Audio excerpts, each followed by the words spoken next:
Hey guys, what's up? It's Karl here, back with another episode, and today we are sticking on budget for our EDC, our everyday carry. I know that I've done these episodes before, and one of the main requests is, can I focus on one that's a bit more bang for your buck, one that helps you save a bit of coin in your pocket?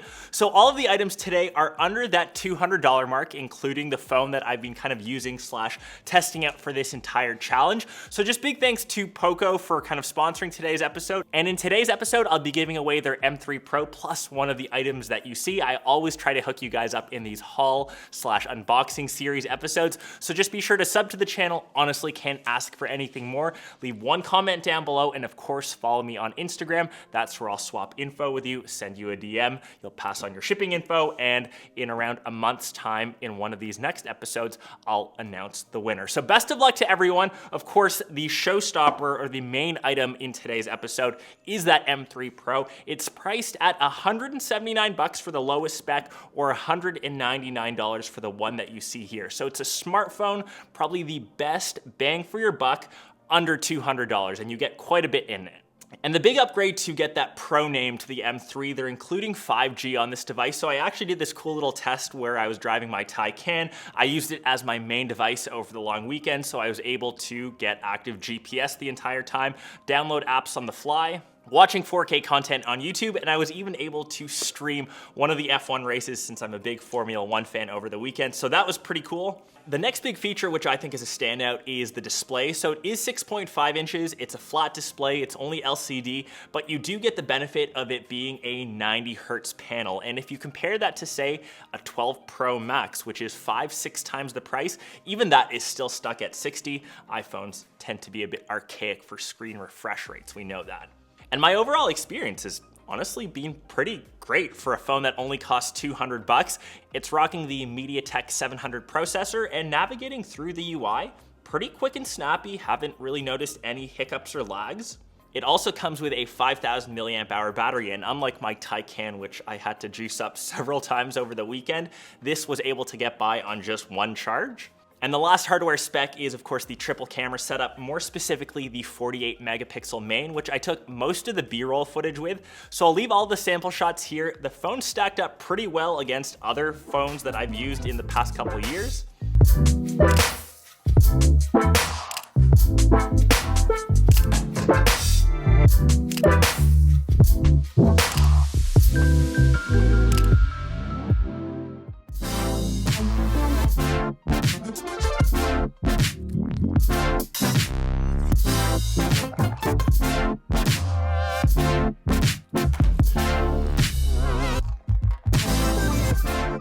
So yeah, overall, super impressed for this EDC. If you want to keep it budget, honestly, for $200, I don't think you can find a better phone on the market right now. That's been the smartphone. Moving on over to the pack, which I think is pretty essential in carrying your entire EDC. You can't, I guess, rock one without one. I don't think this comes as any surprise. It is the Air SF Duffel. Slightly biased here because it, of course, has the orange inside. So this is one of their limited edition lines. They're currently still in stock, but if you are looking for any sort of backpack, it's pushing over that $100 mark, but is still under $200. This thing will last you a lifetime. So I've had this close to almost 2 years now. It's pretty much as I got it from day one. So it's made out of ballistic nylon. There's pretty much zero branding other than this small little tab on the side. The front-loading zipper for any tech head just makes getting to your gear so much easier. It also has a million pockets galore. So I tend to rock my smartphone in the top pocket here. It just gives you a bit of easy access and keeps the phone, I guess, away from all the other tech that could potentially scratch the screen. In the main pocket, this is where I have the majority of the rest of my gear. So I usually have a Bluetooth speaker, as you'll see, a laptop compartment in the back, but since this is a under $200 episode, I could not find one to fit the bill. But if you are looking for some sort of pack for your EDC carry, I think this is the one that you gotta get. Once again, super biased because it's orange.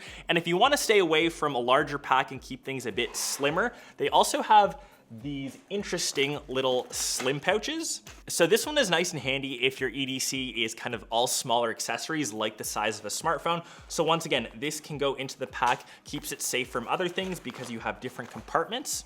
So for example, I'm able to throw a little microphone in, an extra battery for my camera in say one of these zipper pouches, and a pair of headphones that can slide into one of the slots, zipping that all up into a pretty slim profile. And once again, we had to be biased. It's in that same Air SF line. We've got the orange lining on the insides. So to me, this one's a no-brainer also. Speaking of accessories, I think these two kind of complete the Poco phone to make it your all-around one device. So say you want to vlog content. Yes, it has a built-in microphone, but if you want to have an external one, this one's from Shure and it attaches to the USB-C port on the bottom. So I do have a little mount for it. You can buy $5 to $10 ones off of Amazon. I unfortunately lost mine over the weekend because I forgot to put it back into its pack.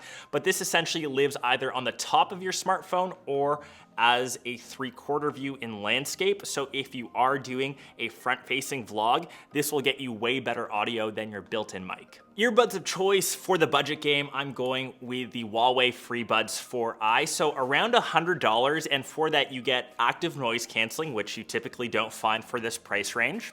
They do come with the silicone tips, so the fit is nice and snug. You'll get around 10 hours of music playback. Of course, you get an extra 2 charges with a little chiclet style carrying case.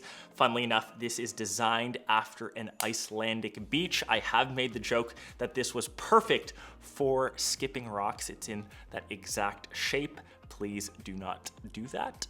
The sound quality for the price is pretty great, and as you can see, I paired this with my Poco phone. You don't need to be in the Huawei specific ecosystem, so you can just download that app via the Play Store. Or if you just want to keep things super simple, just connect via Bluetooth. I think that's the easiest option. I've actually used these a ton here in the studio as well to take both Zoom calls, just listen to some music.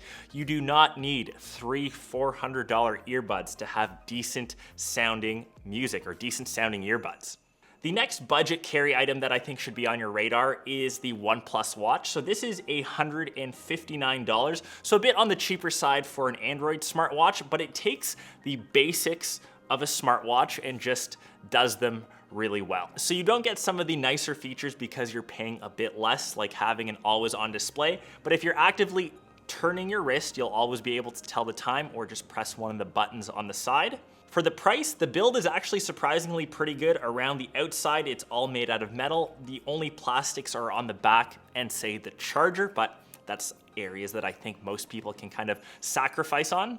But I think the most important part, there's actually no stutter or lag when you're navigating through the watch interface. And I find that's the biggest bane with cheaper smartwatches. The experience almost slows down to a crawl. I use this mostly for working out. So this morning I was out golfing, and the one thing that still kind of bothers me, there are not enough sport modes. And I know that OnePlus has mentioned there'll be an update to bring 100 extra workout modes. So for golf this morning, I was actually playing cricket, quote unquote.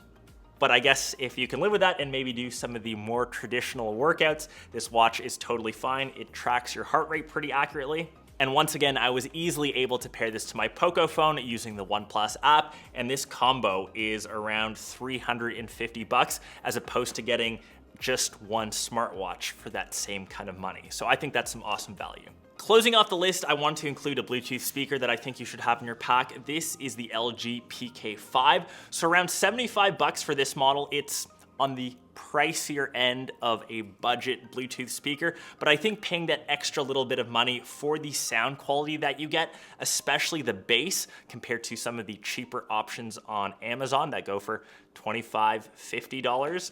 If you can afford that extra $20, $30, this one I think is a no-brainer also. And to kind of round it off, I will end up with my notebook collection in every one of these budget episodes. I am a die-hard stationery dude, so I think $15, $20 for a notebook. It's expensive, but I guess the cheapest item on today's list. I just love to jot down some of the notes that I have for, say, these YouTube videos, any ideas for upcoming vids. And the last item off to the side, I'm throwing it in because it's part of my EDC. It's summertime. I always rock shades.